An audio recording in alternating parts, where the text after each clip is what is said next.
Deciding which credit card or loan is right for you is like trying to choose where you want to eat for dinner. Except when you finally get to the restaurant, the menu's riddled with jargon that no average foodie could understand. So at Credit Karma, we keep things simple. We show you personalized recommendations that align with your money goals and help you turn the confusing fine print into terms you can actually understand. And as a cherry on top, we provide a detailed overview for a new card or loan before you apply. That way, we can help you make decisions faster and with more confidence. Download Intuit Credit Karma today to get started.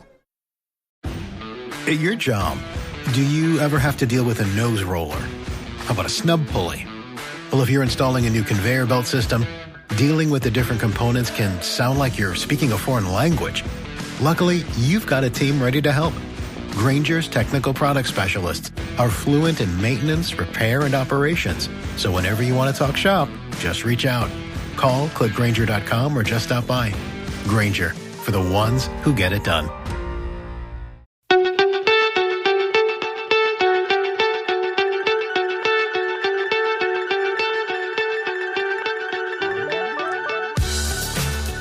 So attention cricket clubs and cricketing family, are you ready to step up to the crease and make a long-lasting impact on your club's legacy?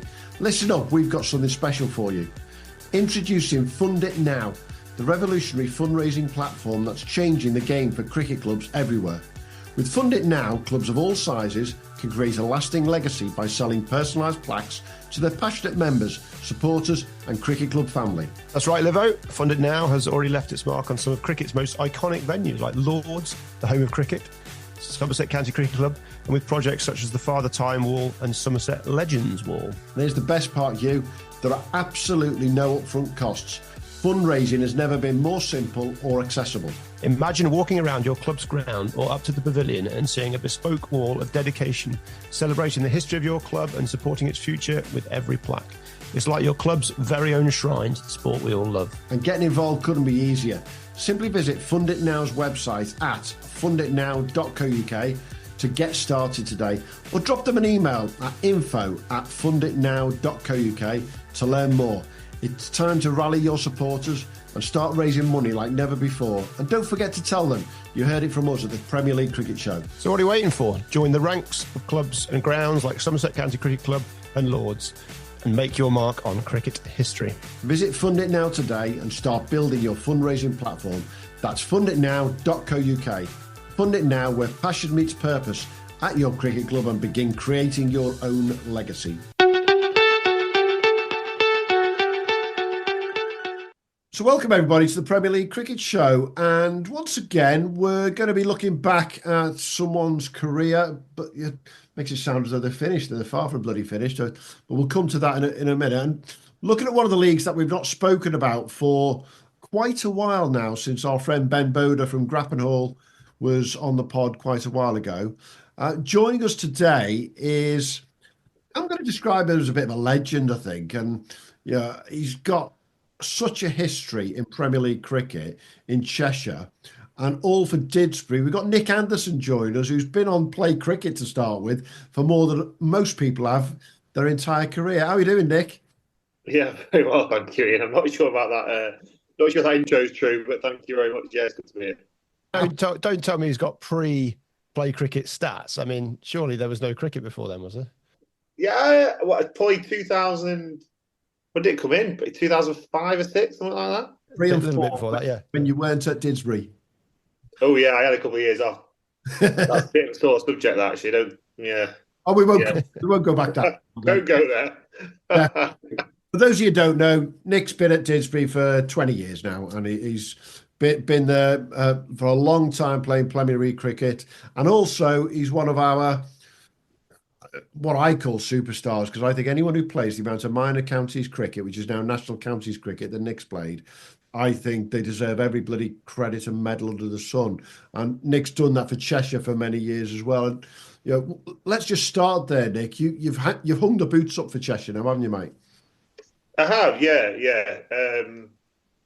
I think, well, I think the NCCA is great, and I think it's for the younger lads, though. I think it's about time, that I'm certainly too old to be playing, and it's time that some of the younger lads got an opportunity. I think that you need to find a balance, I think, in that cricket. But Cheshire have got a lot of experienced players now, and it'll be good to see good to see a few of the young lads going through. It's great to see a lot of the lads from Cheshire actually getting a contract and going on to bigger and better things, actually. So, and there was another couple at least this year who got a contract, which was great.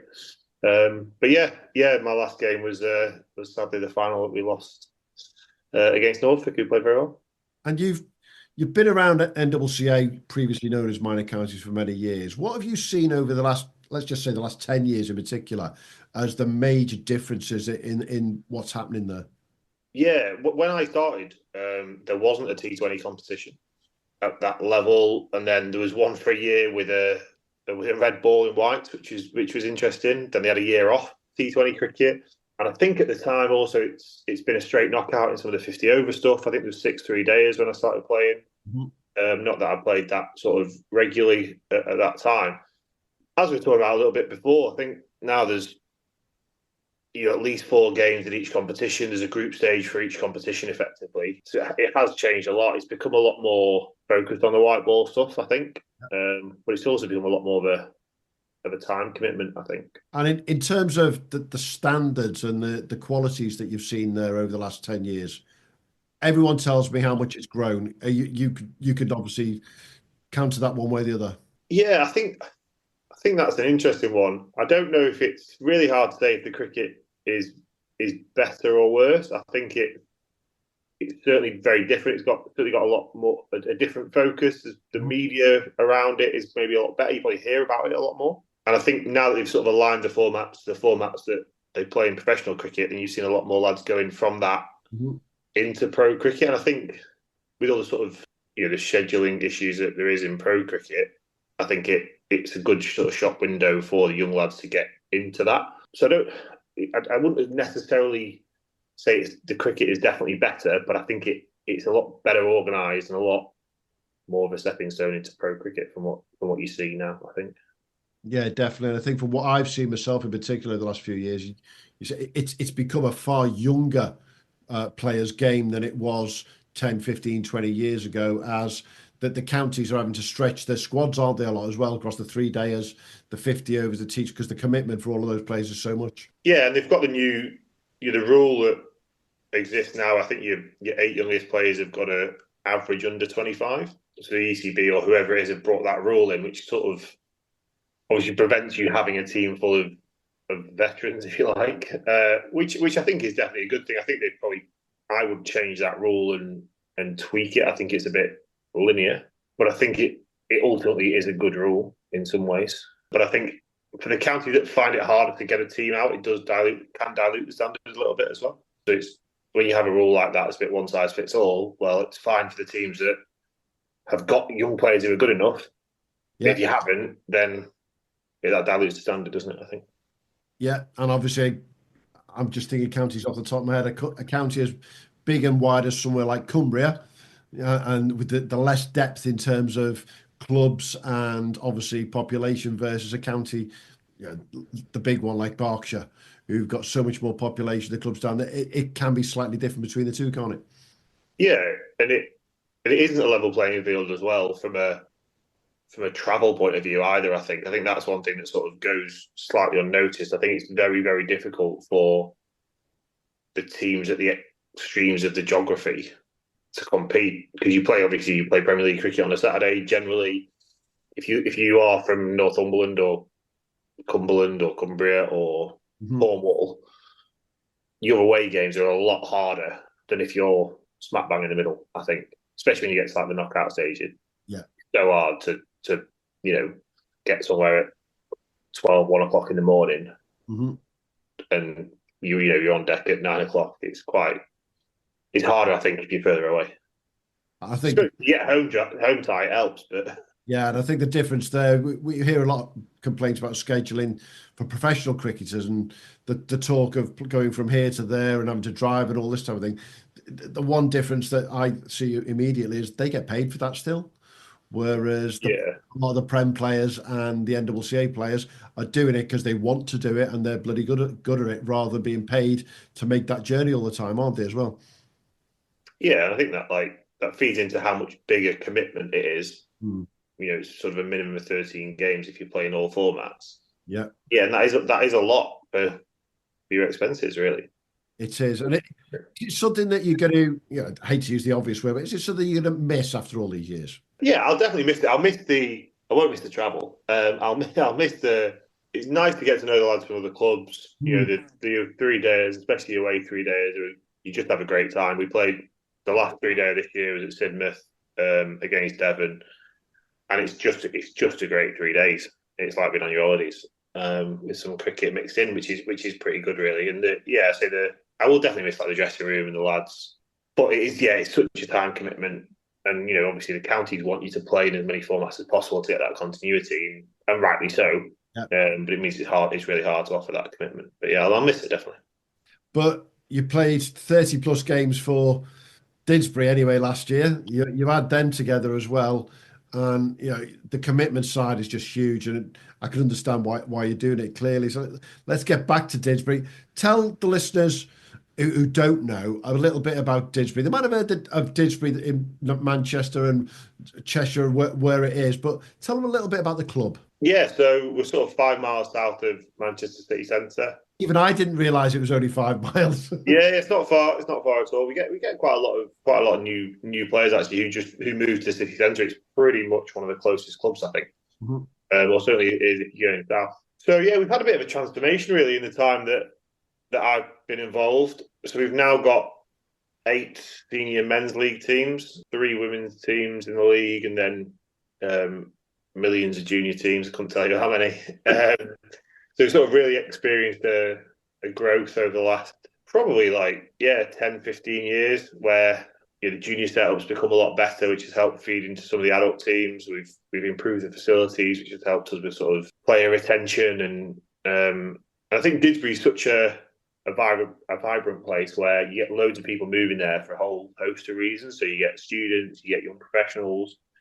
So we've got quite a high turnover of players, but that sort of sustains all those teams really, and it's great. It means there's a really good atmosphere about the place. It helps all the sort of the socials and the bar and the barbecue, and everything runs a bit better when you've got loads of people. Yeah, and I know this is stuff that fascinates you and I.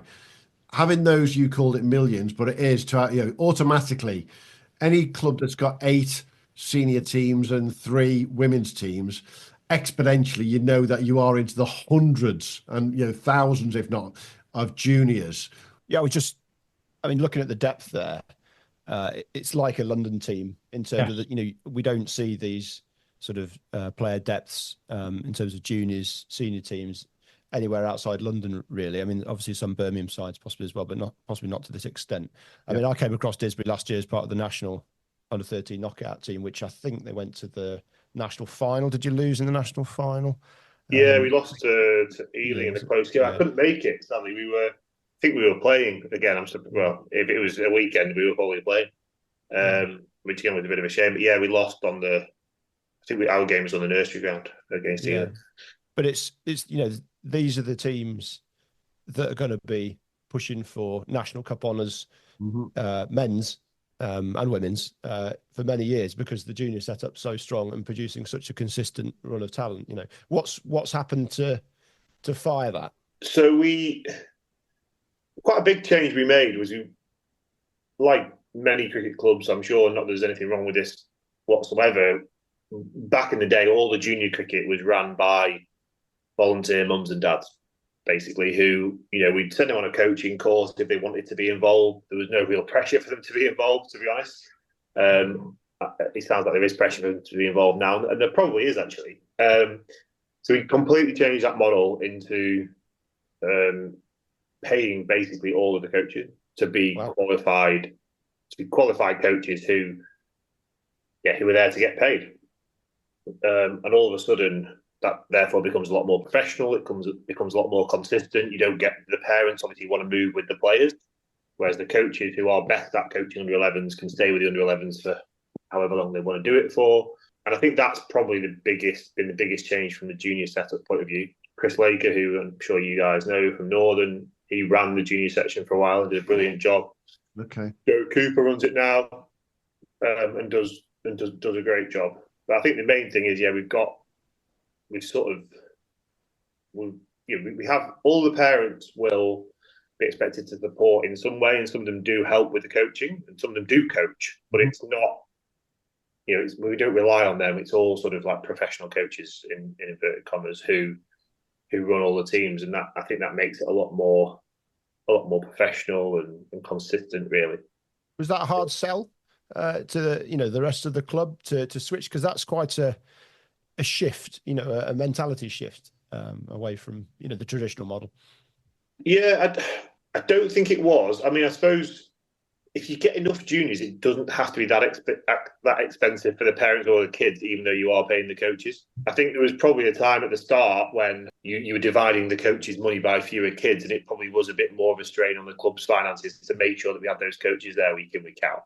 But once you grow it enough, it is a sustainable model. So I don't think it is a tough sell. And I think the parents are quite demanding in some ways and quite discerning in some ways. And I mean that in a nice way.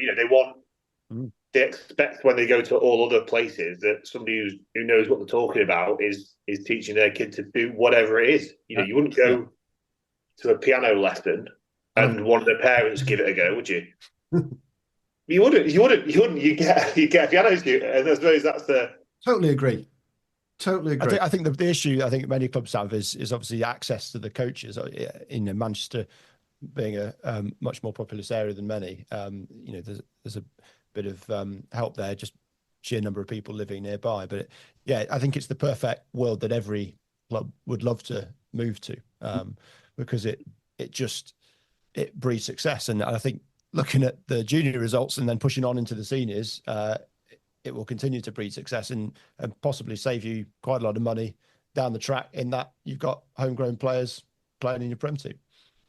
Yeah, I think the thing we're starting to see now, which I think is really nice, is that we've got, coaching really suits people who are, at the end of school, at uni, sort of the younger guy, it generally suits them pretty well. And we're now starting to see a lot of the sides being run by people who've come through the junior setup, which is great, because they know what they're doing, they know what the expectations are. Yes, that model is now working really well, because it's almost like the kids who we've coached all the way through are now the coaches themselves, which is, as I said, a very sustainable sort of thing. Yeah, and hopefully it'll serve us well in the long term as well. And that changeover from an old school volunteer, shall we call it, setup to almost a business-like professional way of operating. Did you guys pick up from any other clubs in particular and think that's working there, we want to mirror some of that? Or was it something that organically happened at Didsbury? It was quite a while ago now, so I'd struggle to tell you exactly. I probably don't. I would go as far as says I don't know if we took the inspiration from somebody else or somewhere else. But I know when we tried to put it in, there wasn't much pushback from the parents at the time. I think they were keen to give it a go, and it's worked. It's also, I think, one of the good things is it frees up the parents' time who do want to volunteer to do other stuff, which is good. So rather than coaching, which they may or may not be good at or want to do, they can go and run socials or the barbecue or sort of kit out or organise games, all the stuff that needs doing, and they might be much more skillful at, they can actually go and do. So that's worked out really well as well. Yeah, and I think, we talk about volunteers a lot, and keeping the right volunteers and getting them to do the right things within clubs is one of the most difficult jobs that any cricket club in the country's got. And I think what you've done there, Nick, is effectively you've taken one of those biggest roles out and said, well, we'll sort this as a club. We're going to put the coaches in place, and therefore we just need the help with the other stuff then. Yeah, exactly. And you get more chance of people doing what they're good at. Definitely. Yeah, it works well. There is sort of an expectation now in a nice way that it's not just somewhere you drop your kids off. It is something where you sort of contribute to it, and I think that's a nice culture as well. Yeah. I mean, we've talked about in the past, cricket's a hereditary game. Your parent, it comes down that it's quite difficult to pick up cricket if there isn't some family links. Either a public school is a massive driver as well, but generally, we're all part of cricketing families, and if you've got paid coaches, you can grow outside of these sort of family connections much better than if it's just a dad coaching. Because if you're short of a dad or a mum that knows how to play cricket in your club, then they can't really pass on the skills of cricket it's not like football where you've got, every man and his dog has played it, watched it for years. It's a much more technically difficult game and much harder for non-cricketing parents to pick up and then pass on to the kids. Yeah, totally agree.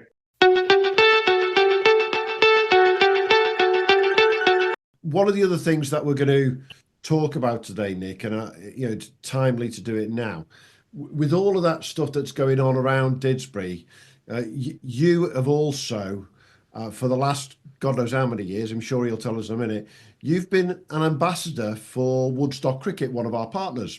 And if I'm told rightly, you're the longest serving, is that the right way to put it? Longest serving ambassador for Woodstock Cricket. And joining us on the pod now, we've got Jonno Gordon from Woodstock as well. I've got to ask Jonno the question first. How did you end up making him an ambassador, or was it the other way around? Well, hi, first of all. Yeah, look, it was kind of predated me. So I've been involved in the business since 2010, but Nick's first port of call was Jonno Newsome, my old business partner who's still our backmaker. And so it kind of started there. I mean, frankly, would I have picked him up? TBC. But no, I'm obviously jesting. Like, Nick and I have become very, very good friends over the last kind of 10 years or so. But yeah, I mean, he's an absolute pleasure to have at the forefront of kind of everything we do as a business. We lean very heavily on him for a lot, really. His networking capabilities and how he's helped the brand, not only with bat or ball in hand, have been absolutely second to none. So we're very, very lucky to have him. And I'm convinced he is the longest serving by quite a distance. Go on then, Nick. How did it start with John? I genuinely can't remember. That long ago? It was a long time ago. Yeah, it was when John was living in, where is it? Like the deepest depths of Shropshire. So I can't exactly remember how it all started. Really, I think he was trying to. Obviously, a lot of the Shropshire players and stuff were using his gear, and I think maybe he wanted to. Cheshire, I suppose, is sort of the next county up, isn't it?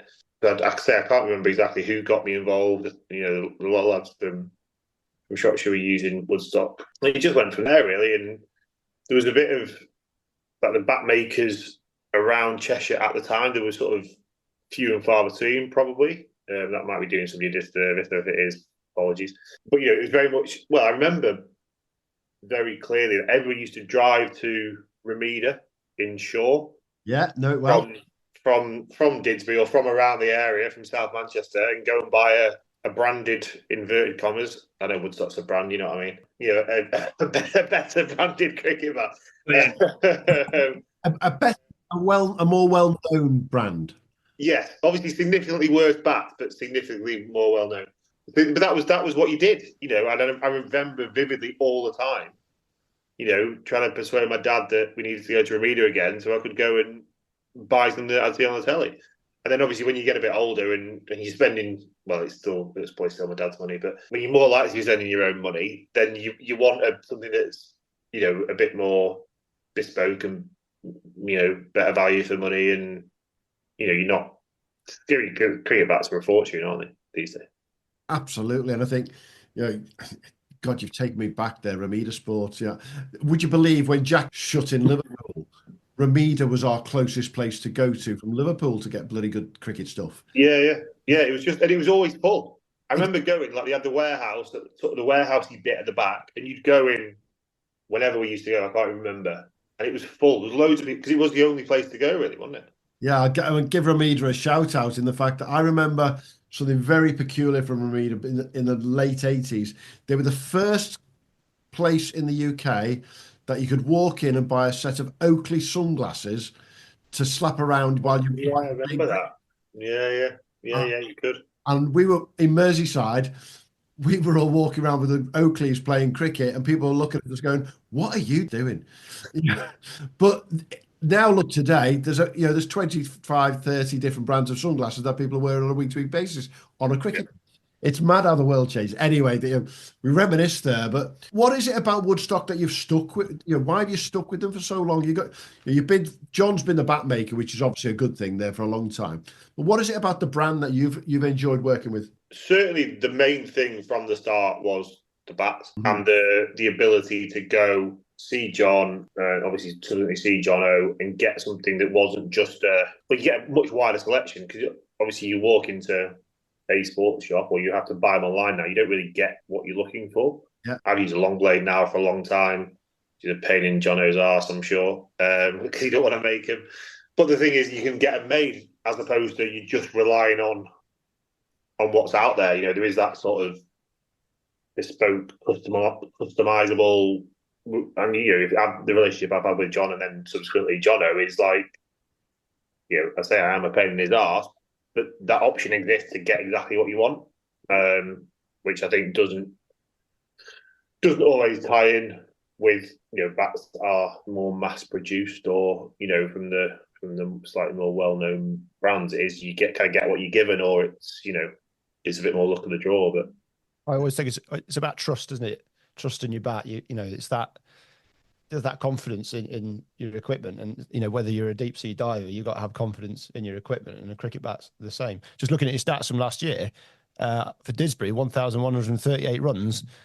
That's the second most runs you've ever scored for Didsbury, apparently, according to Play Cricket. So it's obviously going well still, this cricket bat. Yeah, it is good, actually. It is good. I mean, we played loads of games this year. That's what that's what's helped, though. Bit of stat padding. We just get playing all the time, so it was a bit easier. But no, really happy. Jonno's done a good job. Not that he makes them, but he's provided me with some really good cricket bats. That is for sure. Yeah, no, they're good. I think one of the things that fascinates me about cricket bats in particular is, anyone can make a pair of trousers and a pair of cricket trousers. They can be made in mass-produced left, right, and centre. And there's not going to be that much difference between a 5'10" Scouser and a 5'10" Mancunian, for example. But a cricket bat is a very personal piece of equipment, isn't it? And I picked my cricket bat up 10 years ago for the first time in 20 years. And it still had muscle memory. I could still feel it. And if I pick another bat up from one of our lads at our club, it feels weird. And I think you get used to it. Everyone's so different in what they want, aren't they, Jonno? Yeah, it's funny. I read or watched something with Marnus Labuschagne the other day, and he was saying that he picks his bat based on a handle. It's not actually about the quality of the bat. He said he's going out and play test matches with sticks, that it's all about the handle for him. The quality of the actual blade is not as good as some of the others out of the 370 bats that he probably carries around the world with him at any given point. But for him, and that's just a personal thing. Now, we all know people like Marnus and Steve Smith are a little bit probably more difficult's not the word I'm looking for necessarily. Discerning. Yes, thank you, Hugh. But that's just Marnus's thing. So yeah, I mean, as Nick says, we try and offer that. One of our differentials is that people can ask us for what they want, and we will get it to them, and that's important. Everybody from all brands, whether you're a Grey Nichols, Gunnermore, Woodstock, whoever. Everybody gets the same percentage of each grade of wood when you buy the clefts in bulk. But our argument has always been you're much more likely to get better quality from us because we're not having to service 3,000 bats a year going out to pros all over the world. So, ours is very much worked on a first come, first serve. So Nick's always badgering me and saying, right, let me know when the next drop's coming in because he wants first choice. But because he knows how it works, if someone came into my shop 10 minutes before or an hour before Nick, they picked the bat that Nick would have picked, but he came second. Well, sorry, that's not my fault. We want to be as fair as we can to everybody, and that's, I guess, one of the reasons why we continue to pick up so many good players and why we continue to be so successful. Absolutely, and I think take it a stage further, and I'm sure we're going to have a special episode talking about Woodstock at some point in your career, Jonno, obviously. But Nick, you guys. Yeah, not many listeners for that, I wouldn't have thought. Yeah.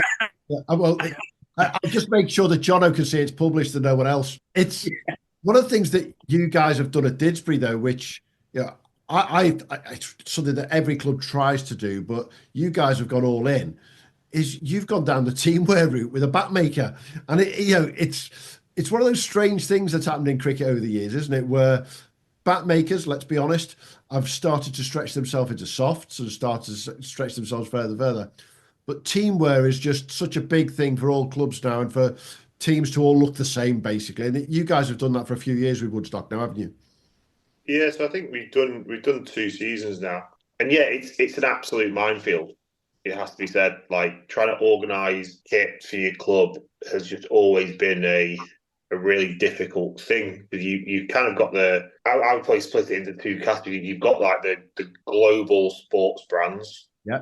Your Adidas's, your New Balances, Nike did it for a while. And then you've got your, what would you call it? Probably your cricket brands, if you like, who are trying to service the market for cricketers out there. And, that might be doing a disservice that some of these companies maybe do sort of other sports and stuff. But, you've seen quite a lot in the cricket market over the years. We've had some serious stuff.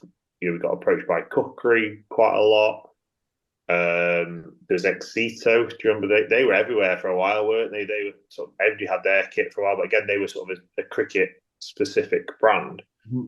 And I think there's always going to be like quite a difficult line between those sort of two very different things. I think you would expect Adidas and New Balance and Nike to be at the forefront from a technology point of view, and they're going to be selling an unbelievable number of garments, and they're likely to be very good, aren't they? Yeah. Ultimately, at the end of the day, but they're also likely to be expensive because of all the things that come with that. Mm-hmm.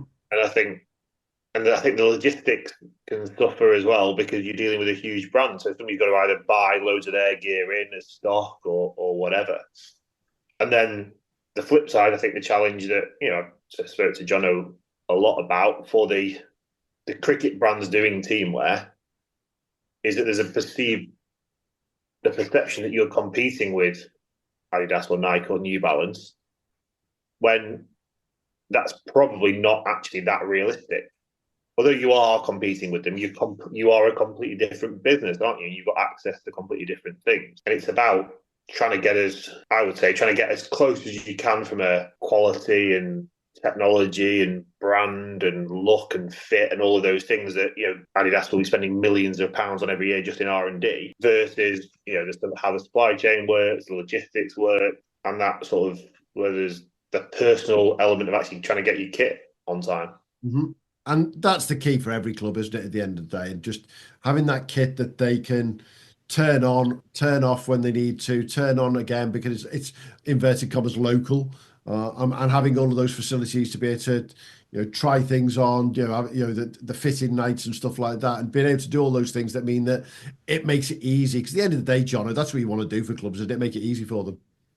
Yeah, I mean, look, from our perspective, it's trying to go full circle with cricket clubs. So every one of our clubs, same as Didsbury, we put every member of said cricket club will get a discount across all of our bats and equipment. So that there isn't another offering like that in the market, as far as we're aware. So we've got a competitively priced teamwear that is technologically advanced in terms of the fabrics used, etc. We've got a brilliant embroidery partner, which are based down the road, which do all of our embellishment for us. But then that offering of being able to give, let's be honest, cricket bats and cricket equipment is expensive. And with Willow, the base cost of Willow going up 40% this year, I kid you not, there are going to be cricket bats on the market for £1,200 plus from next year. So, not from a Woodstock perspective, might I add, but, the outliers have been £1,000 over the last 2 or 3 years. You're probably looking at £1,100-1,500 next year. So there's a cost of living crisis. Everything's getting more expensive. As a business, we're trying to offer the best quality across teamwear, bats and equipment to everybody who plays cricket, but giving the best value that we can. We're not here to rip anybody off. I think Nick would say to you that we like to and try to be very fair as much as we can with all of our customers and all of our clubs that we work with. Yeah. But I kind of feel like we're almost a bit of an outlier in the market in that way ourselves. I don't think everybody that works within the cricket industry has the same kind of methodology as I do surrounding that. For me, it's all about making cricket accessible. And we talk about Nick's club at Didsbury with its 8 men's teams, 3 women's, and all of those juniors. That's a lot of kit that can be going through your club, Nick, and it's a lot to service and to make sure that's right. And at the same time, you're 5 miles, you say, from the centre of Manchester. You're very conscious, aren't you, of the costs of these things? Yeah, and I think that's one of the biggest things for us. We've got a really sort of broad and diverse player base, and trying to find the sweet spot for what all of those people want can be really challenging. Because people's drivers are completely different. We don't want to price anybody out to be able to wear our team wear. But similarly, the lads and ladies in all the teams want what they think is the best possible kit that they can afford. So that can be a hard sweet spot to find, really, I think. Definitely. Going back to Didsbury again, you had a half decent season in the end last year, which finished with a big cup win for you guys. First time in 23 years, I think it was. How would you score that league season of yours? It was tricky, really. We've sort of been there or thereabouts for the last 4 years, I think. So I think we came second in 2021, won it in 2022, came second in 2023. When I think that was probably the year we had the best team and played the best. But probably 2023, we suffered a little bit for the weather, but I think we were probably the best. That was the best we played, probably. We sort of narrowly missed out. Yeah. And this year, on paper, our best team was probably the best out of those 4 years. But we didn't really play well enough at times, which happens, doesn't it? It's a funny game, isn't it? And it's a good standard. So you can lose games in cricket you think you're going to win, and vice versa. And I think you can always see the team who is riding their luck sometimes and getting the consistent team out and generally just are destined to win it. I feel you kind of get that sense at some point, and we did that in 2022 when we won it. Yeah. And last year, we were never really at the races. Hyde were the team who were destined to win it. And I know they didn't. And that was, unfortunate in many ways, I think. No discredit to Nantwich whatsoever. You've got to be in it to win it, and they won it, and sort of, not saying they didn't deserve it at all, but it felt like Hyde were going to win it last year. Got to ask, Hugh and I have had the conversations, but what was going through the WhatsApp groups in the Cheshire League on that final day? Because it was the most... We've had some interesting end of seasons around the country, let's just say it that way. But yours was the most random of the whole bloody lot. Yeah, so we were sort of probably in the slightly unenviable position of being at Nantwich. Not that it's bad to go to Nantwich away, or maybe it is. We were at Nantwich away.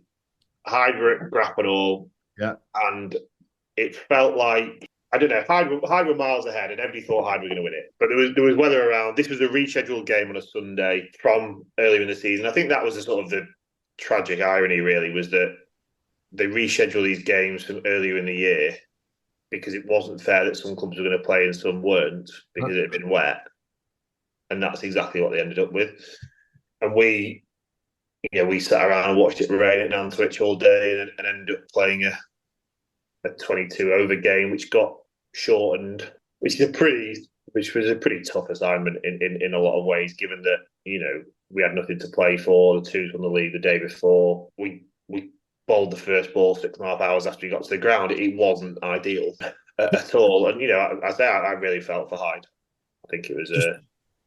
Just to review the two games that played. So we got Nantwich, who ended up winning, getting 97 for 4 in 10 overs, chasing your 93, 20 points for them. And Grappenhall at home to Hyde was rained off after 13 overs. Grappenhall were 44 for 5 after 13 overs.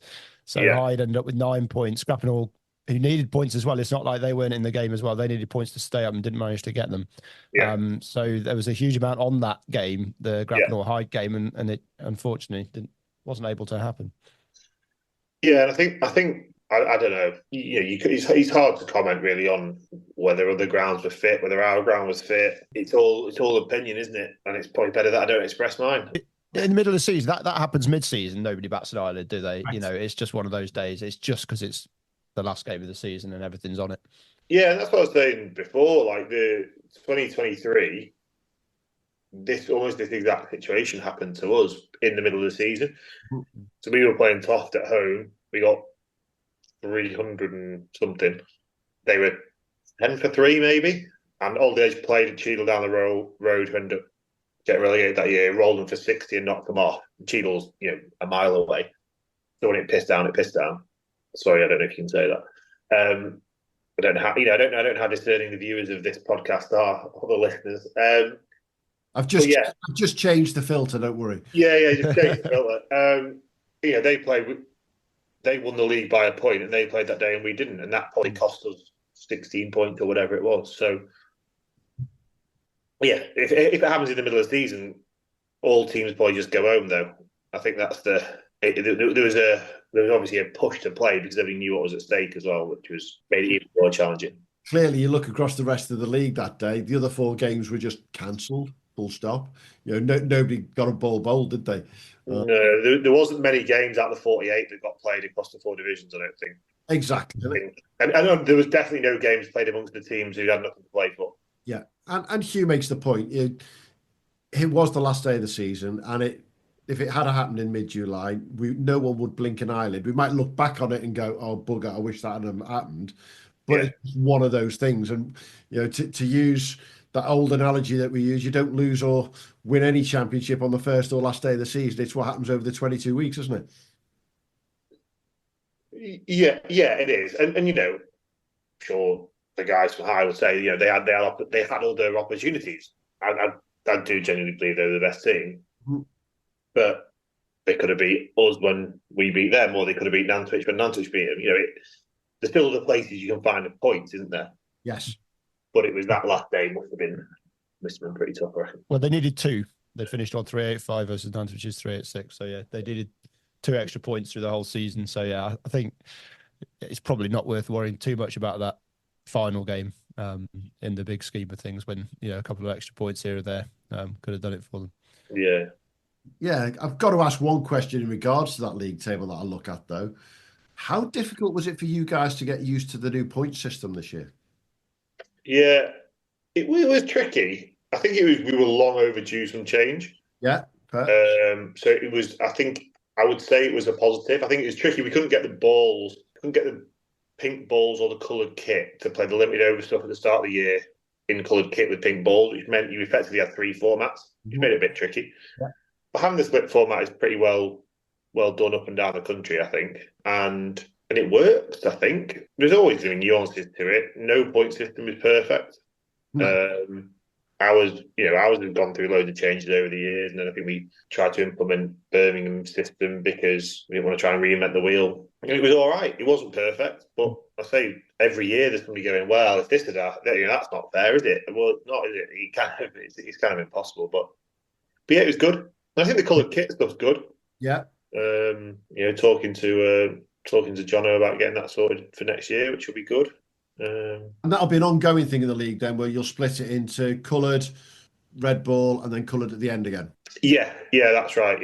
Yeah. I'm not sure. I don't know why we don't just use a white ball from both ends. I think that would be better. I think in 50 over cricket, the stuff that the NCCA stuff where you use a white ball from both ends, I think I would just do that. I'm not really sure why league cricket loves a pink ball so much, really. Yeah, and I think that goes back to one of my favourite subjects, as Hugh knows.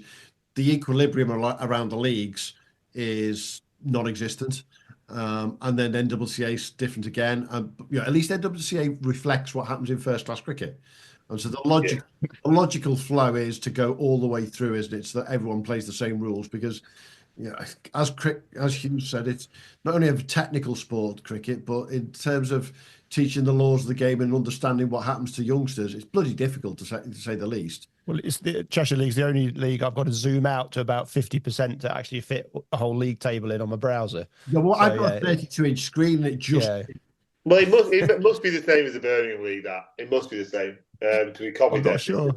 But there was a guy who used to play for Didsbury, who is a badger, so he might actually end up listening to this, who's from Northern Ireland, or is from Northern Ireland, and they had a really simple league rule. Mm-hmm. They had win-lose all the time, because obviously Ireland were trying to make it as a team in one-day cricket, and whatever the ICC changed the rules to, it's changed them to that. So as soon as it went to a white ball from both ends, they changed that. When it was, you got a new ball with the last 10 overs at one point, didn't you? When you have to have a certain number of catches, when you have to have this, that, they just changed it. Because then nobody could argue, could they? The rules were coming from somewhere else. They were trying to mirror the cricket that they wanted their players to play. I think there's probably something in that. Yeah, our listeners will get very bored of the fact that I will say the same thing time and time again. In football, the rules at the World Cup level down to Div 8 is Sunday League Didsbury is 90 minutes with a football. It just doesn't change. Yeah, and that's the key for me, that we want as many people as possible playing cricket. We want all those juniors at Didsbury to be coming through to the men's teams eventually. So make them all learn the laws and the rules, and it all just flows through nice and easily then, doesn't it? Yeah, I think so, yeah. Yeah. In terms of last season, though, the highlight for you guys was the last game of the season. There's no two ways about it. The Cheshire Cup is a big gig for you guys, full stop. 23 years since you'd won it. Talk us through that day, because it was quite a day, wasn't it, at the end? It was quite a day, yeah. We it was the replay for a start. So obviously we tried to finish it sort of in the middle of the season, and as we were talking before, the Cheshire Cup tends to be the thing that sort of gets moved around from pillar to post. We ended up sort of playing after the season was finished, which was a bit strange. And it was, whatever it was, 21st, 22nd of September. So it was interesting conditions. Hyde had a really good wicket, and both teams sort of had a bit of a nightmare on it. So they got 150, having been, I think they were like 65 for one off the over power play, 40 over game. Mm-hmm. It was something 60 odd, I think, for one off the over power play. And I was thinking, but that didn't seem ridiculous given the wicket. The wicket seemed fine. And then, a couple of loose shots, couple of, good bits of bowling from our lads and some good fielding. And all of a sudden it was like, it felt like it was really hard to score. Mm-hmm. So they got 150. And then when we played them 2 weeks before, we batted first and got over 200 on a wicket that seemed worse. So when they got 150, we were like, got this in the bag, don't worry about it. And then we were like, whatever we were. Yeah. We just losing wickets all over the place. So go on. I'm going to ask for a one-word answer. What were your emotions at the end of the 14th over when you're 35 for 5? Yeah, I thought we were struggling a bit. One-word answer. There's only rude words that are one-word answers to that when we're 35 for 5. But no, it's one of those where you've only chased 150, so if you sort of hang in there, you've got loads of time to do it. Then you've always got a chance, haven't you? When you sort of manage to grind out a result, I suppose. I mean, everybody was struggling that day except you, by the looks of it. I mean, everyone was scratching around on your team. Next highest score was 15. Hyde's highest, we had a 38 off 29. Everyone else is under 20s. And you've managed to stroll out there and 79 off 68 not out. I mean, what's going on there? Are you smug afterwards? Yeah. Are you just strutting off the field? What's happening, lads? I was definitely a bit smug, yeah, but that's probably my personality. Yeah, it was one of those things. It helped that I got some runs the week before as well. So like I felt like I've played against Hyde a lot, hid myself from the new ball, which was probably quite smart because they've got some very good. Well, new not for long. By the looks of it. No, but long enough. Well, yeah, sort of long enough. Yeah, they sort of were running through us in new ball. Easily the best sort of opening pair, I think, in Cheshire. Jacko and Youngie both play for Cheshire as well and do really well. So, there's a bit of that sort of trying to sort of hold myself back a little bit, and so one of them didn't nick me off. Well, you're 35 for 5, Nick. You come in at number 7. 35 for 5 or 14. As Hugh said, you're scoring 79 off 68 balls. That does make a bit of a mockery of the top 5 there, doesn't it? Yeah, the thing is, I only got all those runs at the end. I got all those runs in the last 6 overs. So it was just a case of like trying to get through it. It didn't spin as much as it did the week before, but their spinners did bowl really well. We just had to try and take the game like to the last really, and just try and slog a few at the end really, which is kind of what ended up happening. And I saw the same the following week in Yorkshire, the White Rose Trophy final, where Gary Pratt for Richmondshire did exactly the same thing. He was only chasing a total of 178 or 180. Did exactly the same. Just make sure they got to that last 10 overs, knowing they've got a chance, and then you can do what you need to, can't you? Yeah. We were trying to keep wickets in hand, which we didn't end up doing, but at least we used all the balls that we could have used, which I think was key. Yeah, it was one of those days really. We had a good day. It was, and you look across what you guys have done, and the two names that stand out for me when I look at Didsbury full stop is yourself and Liam Booth, and you've both been there for a while now, haven't you? In terms of, I'm not going to say holding the team together, but you've been the sort of fulcrum of the team, haven't you? I think you might have done Steve Green a bit of a disservice there. But yeah, Boothie's been brilliant for us. He's probably played, I'd guess, 150 games for us now. So he's probably been here 6 or 7 seasons. Yeah, opens the ball every week, has bowled single figure bad spells. Like in all that time, that consistency's been absolutely amazing. Fields really well, gets some chaotic runs whenever we seem to need him. and he's just generally a great guy, one of my best mates. He's brilliant. But I'd say Steve's been probably the main guy really since he joined 4 or 5 years ago. He was leading wicket taking the league last year. He probably got slightly less this year, just as the format changed, and we had another spinner who just probably sort of shared the spinners' wickets between him, and Boothie got a lot up top as well. But Steve had a great year with the bat as well. Probably got 700 or 800 runs. It was a shame he missed the final. But yeah, I think the reason the first team's got a lot better at Didsbury recently is that we've now got like loads and loads of lads who's played 100 games or more. So Saturday's just sort of, well, Jonno knows all the guys as well. It's the same faces, week in, week out, really. And, as we've added new lads to that, we've added Rob Semi to that. He's, played whatever he's played now, 70 games over the last couple of years. But he just fitted into a dressing room that just sort of worked. There's lads, next year there'll probably be 7 out of the first 11 have played at least 100 games for us. So it just means that I don't really have to think about it as much. As a captain, you're not trying to shoehorn people in. It's just, right, these are people's roles, and it just seems to work really, really well.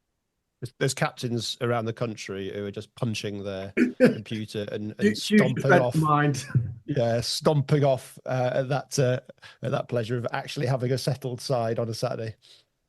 Yeah, our team does chop and change a bit, but yeah, it's the experience. Having the experience around is really useful.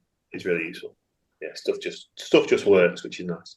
And going forward into next season, you sort of said it there, so I'm going to guess that you're going to continue captaining Didsbury going into next year. What's the challenges for you guys now over the next couple of years? And you've got that experience, you've got those players who've got lots of Prem experience. What are the challenges for you in the next 2 or 3 years, and what are the expectations of where you want to go? I'm presuming the Nationals are going to be high on the list there.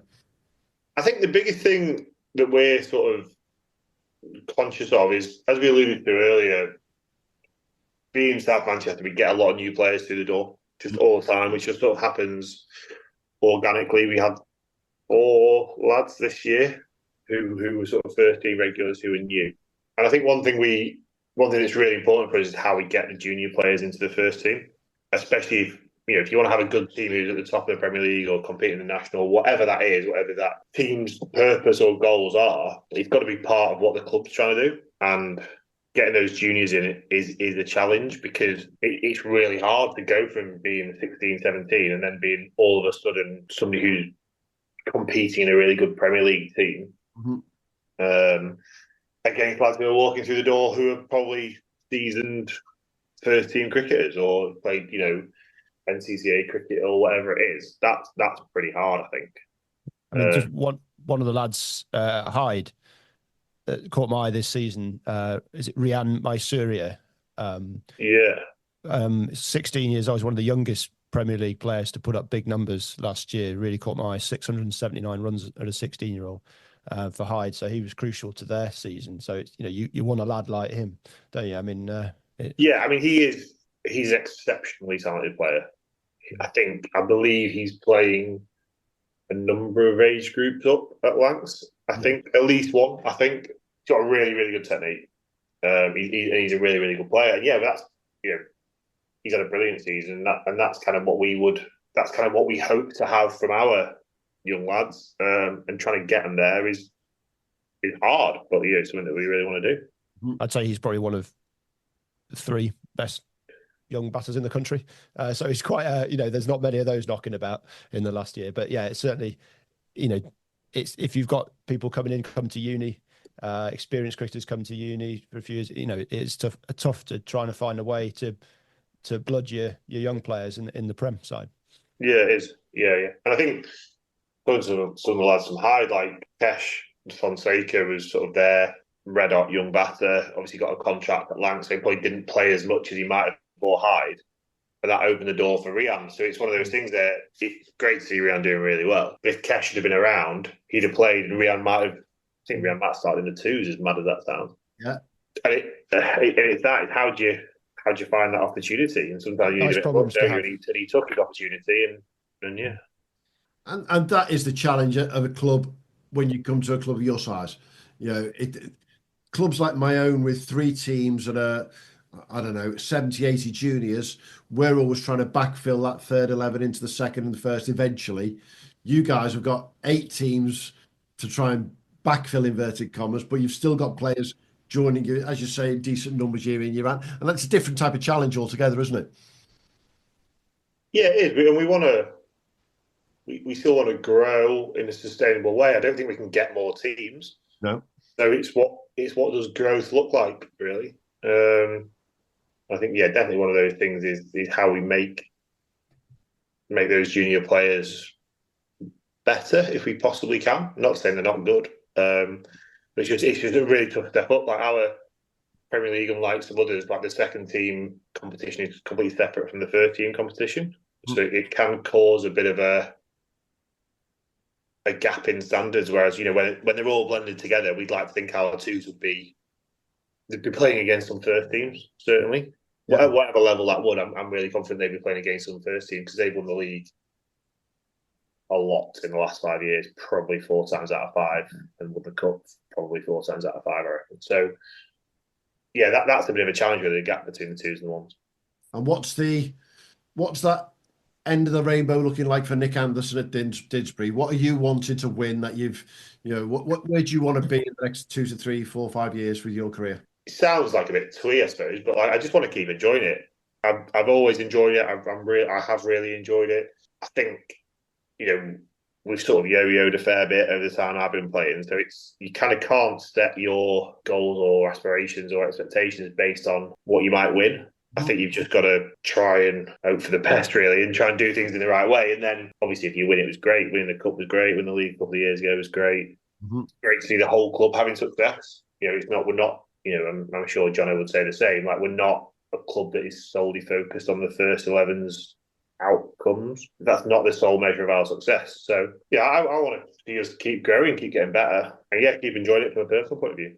And I think that's a brilliant sort of way to bring this conversation to a close, because I think you've just nailed for me what clubs around the country need to do to be great clubs. You know, not focus on that one side.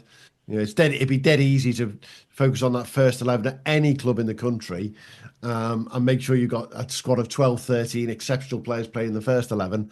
But if you haven't got what's behind it, you're not going to be a community club. You're not going to be a club that's going to bring players through. And you're probably not going to bring the players like Rian through, as Hughes pointed out, because they're going to go elsewhere, aren't they, to the clubs that are going to develop them. So it's a brilliant way to end that, I think, Nick. And it's been great talking about your career and what you guys have done up at Didsbury. And, you know, as Hugh said, you've got to be close to the biggest club we know outside of London. We need to keep searching that, Hugh, and keep finding. There's bound to be some other club.